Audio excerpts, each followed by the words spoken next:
Aujourd'hui, la Banque de Corée a réduit encore une fois les perspectives de croissance économique pour 2015 et a maintenu ce taux d'intérêt inchangé en raison de la baisse des exportations. Bonjour, je m'appelle Louise Macoul et bienvenue dans la revue de presse d'aujourd'hui.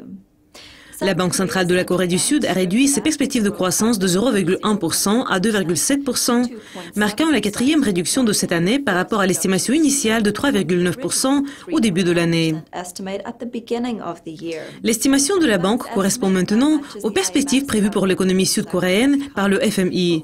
Mais l'avis du marché est que la croissance pourrait diminuer jusqu'à 2,5% et même jusqu'à 2%. Le comité de politique monétaire de la Banque de Corée a été unanime pour maintenir le taux d'intérêt de référence au plus bas record de 1,5% après les réductions de 25 points de base entreprises en juin en raison de l'affaiblissement des perspectives économiques mondiales et de la chute des exportations. Le gouverneur de la Banque de Corée, Lee Yoo-yeol, semblait avoir un ton optimiste mais prudent quand il a déclaré que l'économie locale devrait continuer à suivre sa phase de reprise, centrée autour de la consommation intérieure du pays. Cependant, les incertitudes en matière du chemin de la reprise restent élevées. M.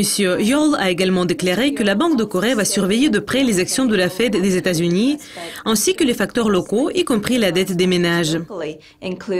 Les prêts hypothécaires ont augmenté à un rythme record cette année et la dette des ménages a enregistré juste plus de 615 trillions de won pour le mois de septembre. La hausse des taux d'intérêt pourrait conduire à un massif défaut de paiement du prêt hypothécaire. Donc, les analystes attendent la baisse des taux jusqu'au nouveau plus bas d'ici la fin de l'année 2016. Le won sud-coréen a augmenté de 1,1% à 1134,2 par dollar après l'annonce sur les taux d'intérêt, en partie due aux faibles données des États-Unis publiées mercredi, qui montrent que les États-Unis perdent peut-être de leur dynamisme.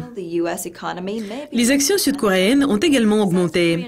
Le Korean Composite Stock Index a bondi de 1,1% à 2032,18 points, ce qui est le niveau intrajournalier le plus élevé depuis le début d'août. Bon, c'est tout pour le moment, mais l'équipe de Dukascopy TV a beaucoup plus d'émissions à vous présenter tout au long de la journée. Donc, restez à l'écoute. Au revoir.